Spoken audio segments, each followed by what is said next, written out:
یہ نہ تصور کیا جائے کہ والدین کا اس دنیا سے کچھ کر جانا گویا ہمارے لیے یہ ہے کہ اب ہم خدمت سے بری ہو گئے. نہیں، قدرت نے ماں باپ کے انتقال کے بعد بھی بچوں کے لیے بچوں پر ماں باپ کے کچھ حقوق اللہ عز و جل نے رکھے ہیں. پہلا حق کیا ہے؟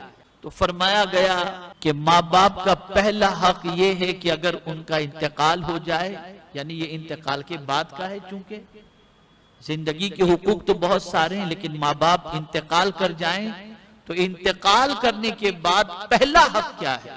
تو فرمایا گیا ان کے دفن کا اہتمام، ان کے کفن کا اہتمام، ان کے غسل کا اہتمام، اس میں جلدی کرنا اور ان کے ان سارے پروسیجر کو، یعنی کفن کے معاملے کو، نماز جنازہ کے معاملے کو، دفن کے معاملے کو، اس کو ایک بچے کی ذمہ داری ہے کہ بحسن و خوبی اسے انجام دے.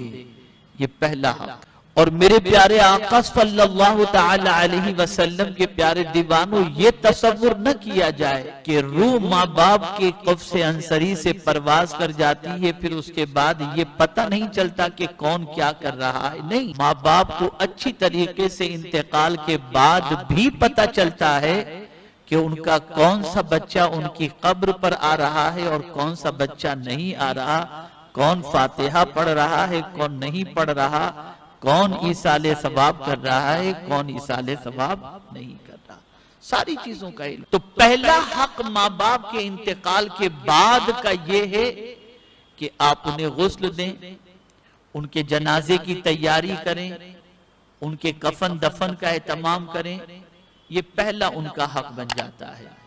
اب اس کے بعد دوسرا حق، اعلیٰ حضرت عظیم البرکت امام عشق و محبت نے دوسرا حق یہ بتایا کہ ان کے لیے دعا اور استغفار کی، ان کے لیے بخشش چاہو اللہ کی بارگاہ. اور اگر قرآن مقدس کی دعاؤں کو دیکھا جائے تو انبیاء کرام علیہم الصلاۃ والتسلیم کی دعاؤں کے اندر بھی یہ چیز ملتی ہے کہ انہوں نے خود اپنے لیے نہیں بلکہ اپنے والدین کے لیے اور سارے مومنین کے لیے مغفرت کی دعا کی.